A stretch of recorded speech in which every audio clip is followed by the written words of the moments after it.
Hello friends, இன்றைக்கி நம்ம சேனலில் பார்த்தீங்கன்னு வச்சுக்கோங்களேன், ஒரு முக்கியமான ஜோதிட தாள்களை தான் இப்போ இந்த வீடியோவில் வந்து பார்க்க போகிறோம். ஜோதிட தாள்கள் மட்டும் கிடையாது, ஒரு முக்கியமான ஆன்மீக பரிகாரத்தையும் இந்த வீடியோவில் பார்க்க போகிறோம். ஸோ யாருக்கு பார்க்க போகிறோம் அப்படின்னு பார்த்தீங்கன்னா, சிம்மம் ராசிக்காரங்களுக்கு பார்க்க போகிறோம். சிம்மம் ராசிக்காரங்க இந்த ஒரு வீடியோவை ஸ்கிப் பண்ணாமல் பாருங்கள். ஸோ நீங்கள் ஸ்கிப் பண்ணாமல் பார்த்தீங்கன்னா உங்களோட ராசிக்கு என்ன பலன் அப்படிங்கிறத நீங்கள் தெரிஞ்சுக்கலாம். தற்போது 2025 ஆண்டில் தமிழ் மாதத்தில் பார்த்தீங்கன்னு வச்சுக்கோங்களேன், 8வது மாதமான கார்த்திகை மாதமானது நடந்துட்டுருக்கு. இந்த கார்த்திகை மாதம் நிறைவடைவதற்கு இன்னும் சில நாட்களே இருக்குது. கார்த்திகை மாதம் நிறைவடைந்து மார்கழி மாதமானது பிறக்க இருக்கக்கூடிய மார்கழி மாதம் சூப்பரான மாதமாக இருக்குது. ஸோ சூப்பரான மாதமாக இருக்க காரணம் என்னென்னா கிரகங்களுடைய அமைப்பு தான். கார்த்திகை மாதம் இறுதி வரும்போது சூப்பராக பார்த்தீங்கன்னு வச்சுக்கோங்களேன், கிரகநிலைகள்லாம் அமையுது. அதனால் மார்கழி மாதம் பிறக்கும் போது ஒரு சூப்பரான மாற்றமானது ஏற்பட போகுது. அந்த மாற்றங்கள்லாம் வந்து உங்கள் ராசிக்கு என்ன மாதிரி இருக்கும் அப்படிங்கிற விவரங்களை தான் இந்த வீடியோவில் வந்து ஷேர் பண்ண போகிறேன். ஸோ இந்த வீடியோ ரொம்பவே யூஸ்ஃபுல்லாக ரொம்பவே இன்ட்ரெஸ்டாக இருக்கும். கண்டிப்பாக வீடியோவை வந்து ஸ்கிப் பண்ணாமல் பாருங்கள். ஃபஸ்ட்டு கிரகநிலைகள் உங்களுக்கு என்ன மாதிரி அமைஞ்சிருக்கு அப்படிங்கிறத ஷேர் பண்ணுறேன். கிரகநிலைகள் அமைந்ததை முதல்ல தெரிஞ்சுக்குங்க. அதுக்கப்புறம் உங்கள் ராசி நட்சத்திரத்துக்கு பலன்களையும் மெயினாக ஆன்மீக சார்ந்த பரிகாரத்தையும் இந்த வீடியோவில் வந்து ஷேர் பண்ணுறேன். ஸோ எல்லாமே ரொம்பவே யூஸ்ஃபுல்லாக இருக்கும். சிம்மம் ராசிக்காரங்க வீடியோவை வந்து ஸ்கிப் பண்ணாமல் ஃபுல்லாக பாருங்கள். சிம்மம் ராசி மகம் பூரம் உத்திரம் 1ஆம் பாதத்தில் பிறந்தவங்களுக்கு நான் சொல்லக்கூடிய கணிப்பு கரெக்டாக இருக்கும். அதனால் சிம்ம ராசி இந்த நட்சத்திரத்தில் பிறந்தவங்க வீடியோவை ஸ்கிப் பண்ணாமல் ஃபுல்லாக பாருங்கள். ஃபஸ்ட்டு உங்களுக்கு கிரகநிலை என்ன மாதிரி அமைஞ்சிருக்குங்கிறத சொல்கிறேன். கிரகநிலை என்ன மாதிரி அமைஞ்சிருக்குங்கிறத தெரிஞ்சுக்குங்க. தனவாக்கு குடும்பஸ்தானத்தில் கேது சுக்கிரன், தைரிய வீரிய ஸ்தானத்தில் செவ்வாய், சுகஸ்தானத்தில் சூரிய புதன், பஞ்சமஸ்தானத்தில் சந்திரன், ரணருண ரேகஸ்தானத்தில் சனி, அஷ்டமஸ்தானத்தில் ராகு, பாக்கிஸ்தானத்தில் குரு. ஸோ இந்த மாதிரி தான் கிரகநிலைகள் உங்களுக்கு அமைஞ்சிருக்கு. இதனோட அடிப்படையில் தான் உங்கள் ராசி நட்சத்திரத்துக்கு பலன்கள் குறிப்பிடப்பட்டிருக்கு. ஸோ என்ன பலன்கள் கிடைக்கும் அப்படிங்கிறத வாங்க பார்க்கலாம். சிம்மம் ராசி மகம்ல பிறந்த நட்சத்திரக்காரர்களுக்கு ஃபர்ஸ்ட் சொல்லப்பட்டிருக்கு. இந்த மாத கடைசிக்குள்ள சக ஊழியர்களிடம் சகஜமாக பேசி பழகுனீங்கன்னா வரக்கூடிய மார்கழி மாதம் நல்லதாக அமையும். பணவரவு கூட அதிகமாகும். எதிர்ப்புகள்லாம் நீங்கி எதிலும் உற்சாகமானது உண்டாகும். மன மகிழ்ச்சிக்காக பண செலவு செய்ய தயங்க மாட்டீங்க. நண்பர்களுடைய சேர்க்கையும் அவர்களால் உதவியும் உங்களுக்கு கிடைக்கும். அந்த மாதிரி பாசிட்டிவாக இருக்க போது. அரசியல் துறையில் இருக்கிறவங்களுக்கு சாதகமான காலகட்டமாக இருக்கு. புத்தி கூர்மையோடு செயல்களை ஆராய்ந்து செய்வது நன்மை பயக்கும். மேலிடத்திற்கும் உங்களுக்கும் தேவையற்ற வாக்குவாதம் வரலாம். அதை மட்டும் தவிர்த்துக்கிறது நல்லது. மாணவர்கள் கூட திட்டமிட்டு பாடங்கள் படித்தீங்கன்னா கல்வியில் வெற்றிக்கு உதவியாக இருக்கும். அதனால் மாணவர்கள் திட்டமிட்டு பாடங்கள் படிங்க. ஸோ மகம்ல பிறந்த சிம்ம ராசிக்கு இதுதான் பலன் என்பது குறிப்பிடப்பட்டிருக்கு. அதுக்கப்புறமா பூரம்ல பிறந்த சிம்மம் ராசிக்கு சொல்லப்பட்டிருக்கு.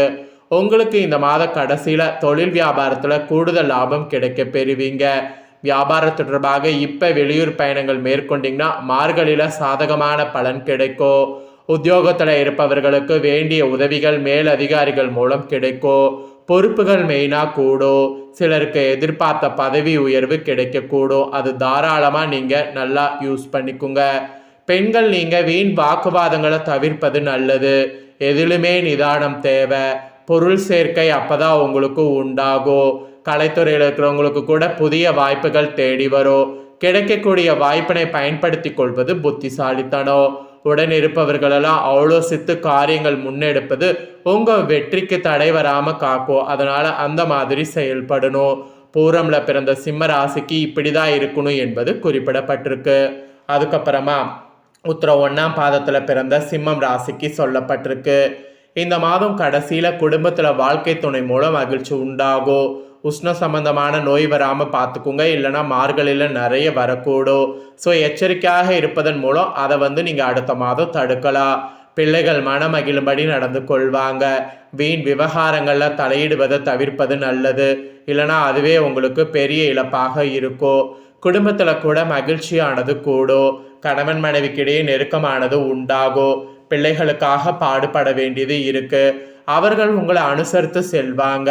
எதிர்பாராத செலவு உண்டாகும். உடல் ஆரோக்கியத்திலும் கவனம் தேவை. வாகனங்களை இயக்கும் போது நிதானம் தேவை, இல்லைனா வாகன ரீதியாக ப்ராப்ளம் வரும். ஸோ உத்திரம் 1ஆம் பாதத்தில் பிறந்த சிம்மம் ராசிக்கு இதுதான் சொல்லப்பட்டிருக்கு. ஸோ உங்கள் ராசி நட்சத்திரத்துக்கு ஏற்ப எப்படி இருக்குங்கிறத தெளிவாக சொல்லிட்டேன். இதற்கேற்ப நடந்து பயன் பெறுங்க. பொதுவாக பார்க்கும்போது தொழில் வியாபாரம் தொடர்பாக இருந்து வந்த குழப்பங்கள் நீங்கும். ஆக்கப்பூர்வமான யோசனைகள் தோன்றும். அதுலேயும் உத்தியோகத்தில் இருப்பவர்கள்லாம் திட்டமிட்டு காரியங்கள் செய்தீங்கன்னா எதிர்பார்த்த வெற்றியை ஈஸியாக அடைய முடியும். வாழ்க்கையில் கூட எதிர்நீச்சல் போட்டு முன்னேறக்கூடிய தன்மையை இப்போ நீங்கள் வைத்து கொண்டீங்கன்னா மார்கழி மாதம் திடீர் டென்ஷன் இல்லாமல் இருக்கலாம். நண்பர்கள் உறவினர்களோட வீண் மனஸ்தாபங்கள் ஏற்படாமல் தடுக்கலாம். நீண்ட நாட்களாக வாங்க வேண்டும் என்ற எண்ணிய பொருட்களில் வாங்குவதில் கூட இன்ட்ரெஸ்ட் காட்டினீங்கன்னா வாங்க முடியும். எதிலும் அவசரம் காண்பித்த மட்டும் பொதுவாக தவிர்ப்பது நல்லது என்பது குறிப்பிடப்படுது. ஸோ இதுதாங்க உங்களுக்கு குறிப்பிடப்பட்ட பலன். இதற்கேற்ப நடந்து பலன் பெறுங்க. இப்போ உங்களுக்கு பரிகாரம் சொல்ல போகிறேன். ஆக்சுவலி மார்கழி மாதம் 30 நாளுமே வீட்டில் தவறாமல் எந்த ஒரு விஷயத்தை கடைபிடித்தா போதும். நீங்கள் வைத்த வேண்டுதல் மார்கழி மாதம் முடிவதற்குள் படித்தாலும் ஆச்சரியப்படுவதற்கு இல்லை. ஆக்சுவலி உங்களுக்கு இறைவனிடம் வேண்டுதல் வைப்பதற்கு நிறைய இருக்கோ. மனதில் வைத்திருக்கக்கூடிய வேண்டுதலை அவ்வளவு சுலபமாக 1, 2 என்று பட்டியலிட்டு சொல்லிவிட முடியாது. ஆனால் உங்கள் வேண்டுதல் பட்டியலில் இருக்கக்கூடிய ஒரே ஒரு வேண்டுதலை மட்டும் இந்த மார்கழி மாதம் முடிவதற்குள் நிறைவேற வேண்டும் என்று ஆண்டவனை இந்த முறையில் பிரார்த்தனை செய்து கொண்டால் நிச்சயமாக மார்கழி மாதம் முடிவதற்குள் உங்களுடைய பிரார்த்தனை நிறைவேறுவதற்கு நிறைய வாய்ப்பு இருக்குது. அப்படி இல்லை என்றாலும் தை பிறக்கும் போது உங்கள் வேண்டுதலுக்கான வழி நிச்சயம் கிடைக்கும். எடுத்துக்காட்டுக்கு வீட்டில் இருக்கக்கூடிய அம்மா உங்களுடைய குழந்தைகளுக்கு திருமணம் ஆக வேண்டும் என்று வேண்டுதல் வைக்கலாம். வீட்டில் மகனுக்கோ மகளுக்கோ நல்ல வேலை வாய்ப்பு கிடைக்க வேண்டும்னு வைக்கலாம். குடும்ப ஆரோக்கியமாக இருக்க வேண்டும்னு வைக்கலாம். குடும்ப செல்வ செழிப்போடு வளமாக வாழ வேண்டும்னு வேண்டுதல் வைக்கலாம். உங்களில் சில பேருக்கு சொந்த வீடு வாங்க வேண்டும், சொந்த இடம் வாங்க வேண்டும், தங்க நகை வாங்க வேண்டும், இந்த மாதிரி வேண்டுதல் இருந்தாலும் வைக்கலாம். எப்படிப்பட்ட வேண்டுதலாக இருந்தாலும் சரி, இப்போ நான் சொல்லக்கூடிய வழிபாட்டு முறையை மார்கழி மாதம் 30 நாட்களுமே செய்து வந்தாலே போதும். மார்கழி மாதத்தில் சுலபமான முறையில் இறைவனோட வேண்டுதல் வைப்பது எப்படிங்கிறத உங்கள் ராசிக்கு சொல்லித்தரேன், தெரிஞ்சுக்குங்க. காலையில் எழுந்து முதல்ல சுத்தபத்தமாக குளித்து விடுங்க. உங்கள் வீடு சுத்தமாக இருக்கக்கூடிய பட்சத்தில் அசைவம் சாப்பிடாமல் மற்ற தீட்டுக்கள் எதுவும் இல்லாமல் இருக்கக்கூடிய பட்சத்தில் நீங்கள் தலைக்கு குளிக்க வேண்டிய அவசியம் கிடையாது. இருந்தால் தலைக்கு குளிக்கணும். குளித்த பின்பு வாசல் தெளித்து கோலம் போடணும். கோலத்தின் மேல் முடிந்தால் பசுஞ்சாணம் பூசணி பூ வைப்பது சிறப்பு. முடியாதவங்க மஞ்சளில் தண்ணீரில் பிசைந்து வைத்து அதன் மேல் செம்பருத்தி பூ அல்லது சாமந்தி பூ வைக்கிறது தவறு கிடையாது. அப்புறம் உங்கள் வீட்டில் கோலம் போட்டு அதன் மேல் பூ வைப்பதற்கு வசதி இல்லை அப்படிங்கிறவங்க நீங்கள் சிறிய கிண்ணத்தில் தண்ணீர் ஊற்றி அதில் சாமந்தி பூவையும் செம்பருத்தி பூவையும் மிதக்க வைத்து நிலைவாசலுக்கு வெளியில் வைங்க. வீட்டில் லக்ஷ்மி கடாட்சத்தை கொடுக்கும். செம்பருத்தி பூ சூரியனுக்கு உகந்த மலர், அதனால் இதை வைங்கிறத சொல்கிறேன். அடுத்தபடியாக இது மாதிரிலாம் பண்ணிவிட்டு பூஜைக்கு சென்று சுவாமி படங்களுக்கு கிடைத்த பூக்களால் அலங்காரம் செய்துவிட்டு ஒரு தீபம் ஏற்றி வைத்துவிட்டு கட்டாயமாக ஒரு மஞ்சள் பிள்ளையாரை பிடித்து வைங்க. ஒரு வெத்திலையின் மேல் மஞ்சள் பிள்ளையார் பிடித்து வைத்து மஞ்சள் பிள்ளையாருக்கு 2 அருகம்புல் வைத்து குங்குமம் பொட்டு வைத்து பூஜையில் வைங்க. அதன் பின்பு உங்களுடைய வேண்டுதல் என்னவோ ஒரே ஒரு வேண்டுதலை மட்டும் மனதில் வைத்து கொண்டு அந்த வேண்டுதல் நிறைவேற்றி தரும்படி குலதெய்வத்தையும் விநாயகரையும் அம்பாளையும் மனவுருகி பிரார்த்தனை செய்து கொள்ளுங்க. இறுதியாக இறைவனுக்கு கற்பூர ஆரத்தி காண்பித்து உங்களுடைய பூஜை நிறைவு செய்து கொள்ளுங்க. இந்த பூஜைக்காக 2 கற்கண்டுகள் நெய்வேத்தியமாக வைத்தால் போதுமானது.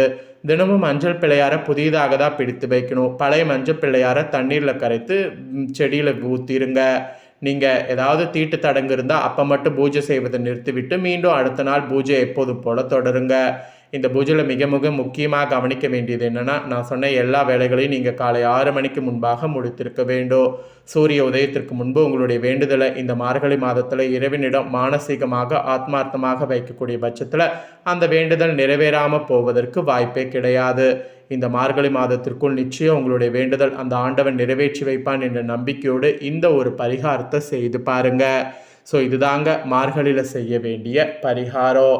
ஸோ இந்த பரிகாரத்தை நீங்கள் செய்கிறது போல் உங்கள் ஃப்ரெண்ட்ஸ் ஃபேமிலியில் இருக்கிறவங்க செய்து அவங்களும் பயன்பெறணும் அப்படின்னு நினச்சிங்கன்னா வீடியோ லைக் பண்ணி ஷேர் பண்ணுங்கள். உங்கள் ஃப்ரெண்ட்ஸ் ஃபேமிலியில் இருக்கிறவங்களும் சிம்மம் ராசிக்காரங்களாக இருந்தாங்கன்னா இந்த தாள்களை தெரிஞ்சு இந்த பரிகாரத்தை தெரிஞ்சு இதற்கேற்ப நடந்து பயன்பெறட்டும்.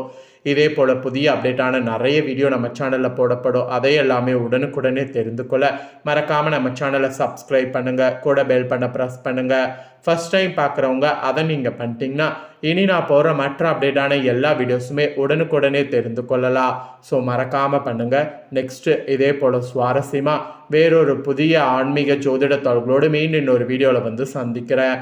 கண்டிப்பாக இந்த பரிகாரத்தை சிம்ம ராசிக்காரங்க ஆண்கள் பெண்கள் யார் வேணாலும் செய்யலாம். மார்கழி மாதம் உங்களுக்கான மாதங்கிறத நீங்கள் புரிஞ்சு அதற்கேற்ப நடந்துக்கிட்டிங்கனாவே போதும். ஸோ வேறொரு இன்ட்ரெஸ்டான வீடியோவில் வந்து உங்களை சந்திக்கிறேன். நன்றி.